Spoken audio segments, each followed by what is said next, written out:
ओम श्री गणेशाय नमः। ओम नमः शिवाय।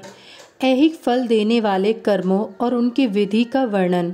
शिव पूजन की विधि। शांति, पुष्टि आदि विविध काम्य कर्मों में विभिन्न हवनीय पदार्थों के उपयोग का विधान। उपमन्यु कहते हैं, श्री कृष्ण, यह मैंने तुमसे इहलोक और परलोक में सिद्धि प्रदान करने वाला क्रम बताया है, जो उत्तम तो है ही, इसमें क्रिया, जप, तप और ध्यान का समुच्चय भी है। अब मैं शिव भक्तों के लिए वही फल देने वाले पूजन, होम, जप, ध्यान, तप और दान में महान कर्म का वर्णन करता हूँ। मंत्रार्थ के श्रेष्ठ ज्ञाता को चाहिए कि वह पहले मंत्र को सिद्ध करे, अन्यथा इष्ट सिद्धि कारक कर्म भी फलद नहीं होता। मंत्र सिद्ध कर लेने पर भी जिस कर्म का फल किसी प्रबल अदृष्ट के कारण प्रतिबद्ध हो, उसे विद्वान पुरुष सहसा न करे। उस प्रतिबंध का यह निवारण किया जा सकता है। कर्म करने के पहले ही शकुन आदि करके उसकी परीक्षा कर ले और प्रतिबंधक का पता लगने पर उसे दूर करने का प्रयत्न करें। जो मनुष्य ऐसा न करके मोहवश ऐहिक फल देने वाले कर्म का अनुष्ठान करता है, वह उससे फल का भागी नहीं होता और जगत में उपहास का पात्र बनता है। जिस पुरुष को विश्वास न हो, वह ऐहिक फल देने वाले कर्म का अनुष्ठान कभी न करे, क्योंकि उसके मन में श्रद्धा नहीं रहती और श्रद्धाहीन पुरुष को उस कर्म का फल नहीं मिलता। किया कर्म निष्फल हो जाए तो भी उसमें देवता का कोई अपराध नहीं है, क्योंकि शास्त्रोक्त विधि से ठीक ठीक कर्म करने वाले पुरुषों को यही फल की प्राप्ति देखी जाती है। जिसने मंत्र को सिद्ध कर लिया है, प्रतिबंधक को दूर कर दिया है, मंत्र पर विश्वास रखता है और मन में श्रद्धा से युक्त है, वह साधक कर्म करने पर उसके फल को अवश्य पाता है। उस कर्म के फल की प्राप्ति के लिए ब्रह्मचर्य परायण होना चाहिए। रात में हविष्य भोजन करे, खीर या फल खाकर रहे। हिंसा आदि जो निषिद्ध कर्म है, उन्हें मन से भी न करे। सदा अपने शरीर में भस्म लगाए, सुंदर पवित्र वेशभूषा धारण करें और पवित्र रहें। इस प्रकार आचारवान होकर अपने अनुकूल शुभ दिन में पुष्पमाला आदि से अलंकृत पूर्वोक्त लक्षण वाले स्थान में एक हाथ भूमि को गोबर से लीपकर वहां बिछे हुए भद्रासन पर कमल अंकित करें। जो अपने तेज से प्रकाशमान हो, वह तपाए हुए सुवर्ण के समान रंग वाला हो, उसमें 8 दल हो और केसर भी बना हो। मध्य भाग में वह कर्णिका से युक्त और संपूर्ण रत्नों से अलंकृत हो। उसमें अपने आकार के समान ही नाल होनी चाहिए। वैसे सुवर्ण निर्मित कमल पर सम्यक विधि से मन ही मन अणिमा आदि सब सिद्धियों की भावना करे। फिर उस पर रत्न का, सोने का अथवा स्फटिक मणि का उत्तम लक्षणों से युक्त वेदी सहित शिवलिंग स्थापित करके उसमें विधि पूर्वक पार्षदों सहित अविनाशी साम सदाशिव का आवाहन और पूजन करें। फिर वहां साकार भगवान महेश्वर की भावनामयी मूर्ति का निर्माण करें, जिसके 4 भुजाएं और 4 मुख हो। वह सब आभूषणों से विभूषित हो। उसे व्याघ्र चर्म पहनाया गया हो। उसके मुख पर कुछ कुछ हास्य की छटा छा रही हो। उसने अपने 2 हाथों में वरद और अभय की मुद्रा धारण की हो और शेष 2 हाथों में मृग मुद्रा और टंक ले रखे हो, अथवा उपासक की रुचि के अनुसार अष्टभुजा मूर्ति की भावना करनी चाहिए। उस दशा में वह मूर्ति अपनी दाहिनी 4 हाथों में त्रिशूल, परशु, खड्ग और वज्र लिए हुए हो और बाएं 4 हाथों में पाश, अंकुश, खेट और नाग धारण करती हो।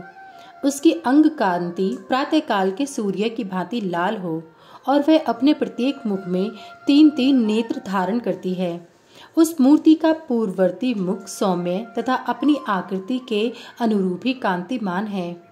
दक्षिणवर्ती मुख नील मेघ के समान श्याम और देखने में भयंकर है। उत्तरवर्ती मुख मूंगे के समान लाल है और सिर की नीली अलके उसकी शोभा बढ़ाती हैं। पश्चिमवर्ती मुख पूर्ण चंद्रमा के समान उज्ज्वल, सौम्य तथा चंद्रकलाधारी है। उस शिव मूर्ति के अंक में पराशक्ति महेश्वरी शिवा आरूढ़ हैं। उनकी अवस्था 16 वर्ष की सी है। वे सबका मन मोह लेने वाली हैं और महालक्ष्मी के नाम से विख्यात हैं। इस प्रकार भावनामयी मूर्ति का निर्माण और सकलीकरण करके उनमें मूर्तिमान परम कारण शिव का आवाहन और पूजन करें। वह स्नान कराने के लिए कपिला गाय के पंचगव्य और पंचामृत का संग्रह करें। विशेषतः चूर्ण और बीज को भी एकत्र करें। फिर पूर्व दिशा में मंडल बनाकर उसे रत्न चूर्ण आदि से अलंकृत करके कमल की कर्णिका में ईशान कलश की स्थापना करें। तत्पश्चात उसके चारों ओर सधोजात आदि मूर्तियों की कलशों की स्थापना करें। इसके बाद पूर्व आदि 8 दिशाओं में क्रमश विद्वेश्वर के 8 कलशों की स्थापना करके उन सबको तीर्थ के जल से भर दें और कंठ में सूत लपेट दें। फिर उनके भीतर पवित्र द्रव्य छोड़कर मंत्र और विधि के साथ साड़ी या धोती आदि वस्त्र से उन सब कलशों को चारों ओर से आच्छादित कर दें। तदंतर मंत्रोच्चारण पूर्वक उन सब में मंत्र न्यास करके स्नान का समय आने पर सब प्रकार के मांगलिक शब्दों और वाद्यों के साथ पंचगव्य आदि के द्वारा परमेश्वर शिव को स्नान कराएं। कुशोदक, सुवर्णोदक और रत्नोदक आदि को जो गंध पुष्प आदि से वासित और मंत्र सिद्ध हों क्रमश ले लेकर मंत्रोच्चारण पूर्वक उनके द्वारा महेश्वर को नहलाएं। फिर गंध पुष्प और दीप आदि निवेदन करके पूजा कर्म संपन्न करें। आलेपन या उपटन कम से कम 1 पल और अधिक से अधिक 11 पल हो। सुंदर सुवर्ण में और रत्न में पुष्प अर्पित करें। सुगंधित नीलकमल, नील कुमुद, अनेकश बिल्वपत्र, लाल कमल और श्वेत कमल भी शंभु को चढ़ाएं। काला गुरु के धूप को कपूर, घी और गूगल से युक्त करके निवेदन करें। कपिला गाय के घी से युक्त दीपक में कपूर की बत्ती बनाकर रखें और उसे जलाकर देवता के सम्मुख दिखाएं। ईशान आदि 5 ब्रह्म की, 6 अंगों की और 5 आवरणों की पूजा करनी चाहिए। दूध में तैयार किया हुआ पदार्थ नैवेद्य के रूप में निवेदनीय है। गुड़ और घी से युक्त महाचरु का भी भोग लगाना चाहिए। पाटल, उत्पल और कमल आदि से सुवासित जल पीने के लिए देना चाहिए। 5 प्रकार की सुगंधों से युक्त तथा अच्छी तरह लगाया हुआ तांबूल मुख शुद्धि के लिए अर्पित करना चाहिए। सुवर्ण और रत्नों के बने हुए आभूषण, नाना प्रकार के रंग वाले नूतन महीन वस्त्र जो दर्शनीय हो, इष्ट देव को देने चाहिए। उस समय गीत, वाद और कीर्तन आदि भी करने चाहिए। मूल मंत्र का 1 लाख जप करना चाहिए। पूजा कम से कम 1 बार नहीं तो 2 या 3 बार करनी चाहिए, क्योंकि अधिक का अधिक फल होता है। होम सामग्री के लिए जितने द्रव्य हों उनसे प्रत्येक द्रव्य की कम से कम 10 और अधिक से अधिक 100 आहुतियां देनी चाहिए। मारण और उच्चाटन आदि में शिव के घोर रूप का चिंतन करना चाहिए। शांति कर्म या पौष्टिक कर्म करते समय शिवलिंग में, शिवाग्नि में तथा अन्य प्रतिमाओं में शिव के सौम्य रूप का ध्यान करना चाहिए। मारण आदि कर्मों में लोहे के बने हुए स्त्रुक और स्त्रुवा का उपयोग करना चाहिए। अन्य शांति आदि कर्मों में स्त्रुक और स्त्रुवा बनवाने चाहिए। मृत्यु पर विजय पाने के लिए घी, दूध में मिलाई हुई दूर्वा से, मधु से, घृत युक्त चरु से अथवा केवल दूध से ही हवन करना चाहिए तथा रोगों की शांति के लिए तिलों की आहुति देनी चाहिए। समृद्धि की इच्छा रखने वाला पुरुष महान दारिद्र्य की शांति के लिए घी, दूध अथवा केवल कमल के फूलों से होम करे। वशीकरण का इच्छुक पुरुष घृत युक्त जाति पुष्प, चमेली या मालती के फूल से हवन करे।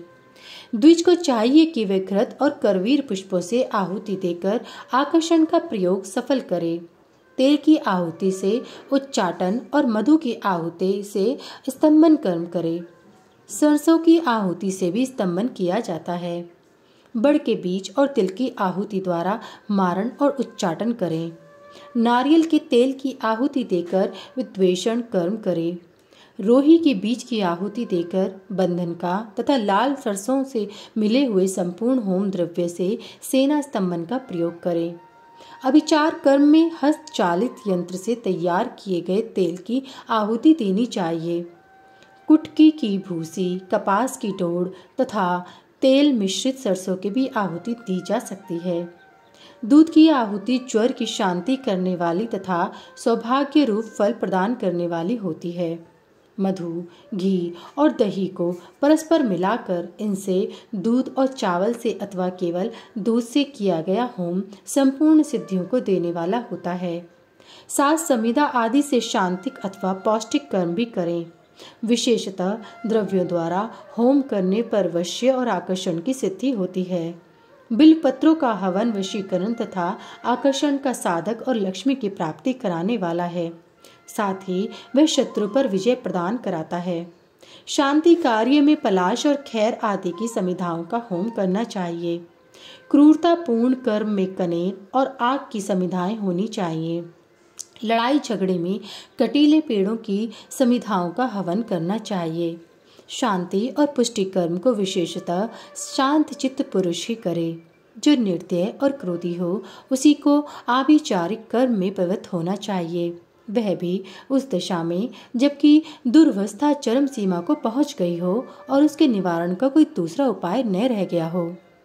आतताई को नष्ट करने के उद्देश्य से आभिचारिक कर्म करना चाहिए। अपने राष्ट्रपति को हानि पहुंचाने के उद्देश्य से आभिचारिक कर्म कदापि नहीं करना चाहिए। यदि कोई आस्तिक परम धर्मात्मा और माननीय पुरुष हो, उससे यदि कभी आतताईपन का कार्य हो जाए तो भी उसको नष्ट करने के उद्देश्य से आभिचारिक कर्म का प्रयोग नहीं करना चाहिए।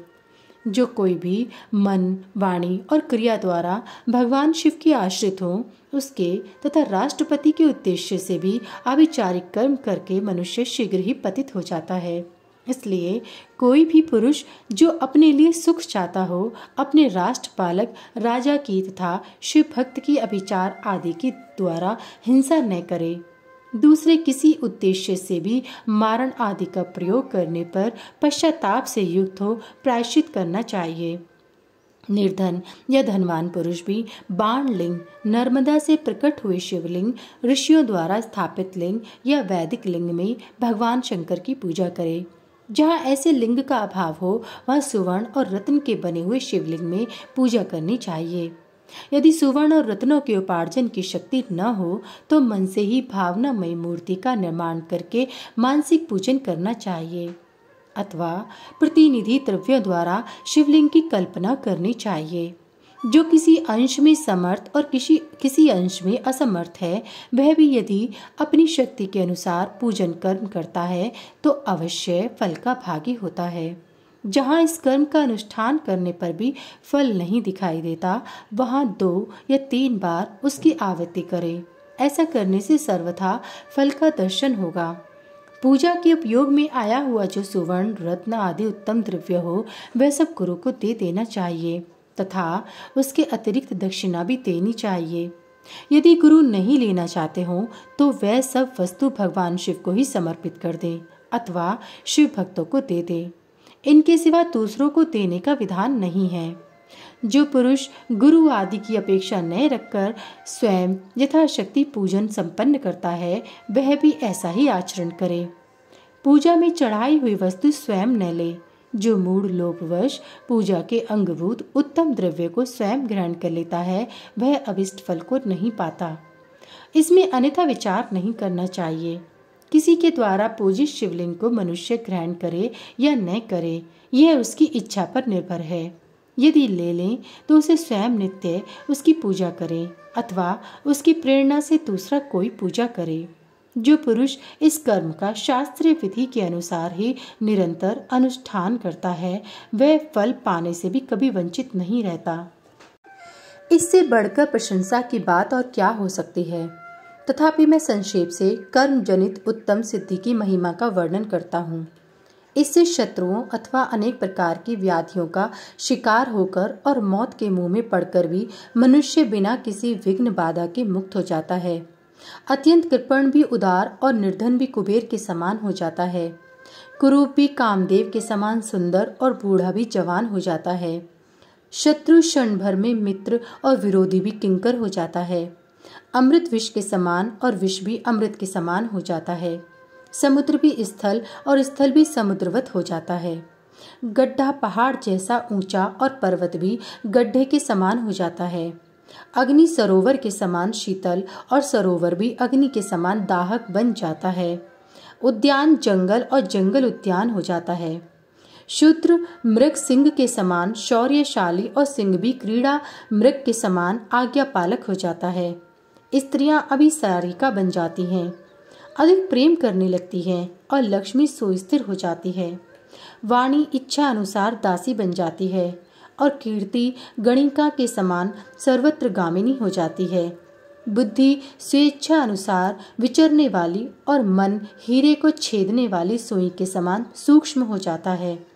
शक्ति आंधी के समान प्रबल हो जाती है और बल मत गजराज के समान पराक्रमशाली होता है। शत्रु पक्ष के उद्योग और कार्य स्तब्ध हो जाते हैं तथा शत्रुओं के समस्त सुहृदगण उनके लिए शत्रु पक्ष के समान हो जाते हैं। शत्रु बंधु बांधवों सहित जीते जी मुर्दे के समान हो जाते हैं और सिद्ध पुरुष स्वयं आपत्ति में पड़कर भी अरिष्ट रहित संकट मुक्त हो जाता है। अमृत सब प्राप्त कर लेता है, उसका खोया हुआ अपत्य भी उसके लिए सदा रसायन का काम देता है। निरंतर रति का सेवन करने पर भी वह नया सा ही बना रहता है। भविष्य आदि की सारी बातें उसे हाथ पर रखे हुए आंवले के समान प्रत्यक्ष दिखाई देती है। अणिमा आदि सिद्धियां भी इच्छा करते ही फल देने लगती हैं। इस विषय में बहुत कहने से क्या लाभ। इस कर्म का संपादन कर लेने पर संपूर्ण कामार्थ सिद्धियों में कोई भी ऐसी वस्तु नहीं रहती जो अलभ्य हो। अध्याय 32 समाप्त। सभी वेद और पुराण सुनने के लिए हमारे इस चैनल को सब्सक्राइब करें और सभी वीडियो को लाइक करें। अगर मुझसे पढ़ने में कोई त्रुटि हो गई हो तो कृपया मुझे क्षमा करें और कमेंट में हर हर महादेव लिखना ना भूलें। भगवान भोलेनाथ की कृपा आप सब पर सदैव बनी रहे। हर हर महादेव। जय भोलेनाथ।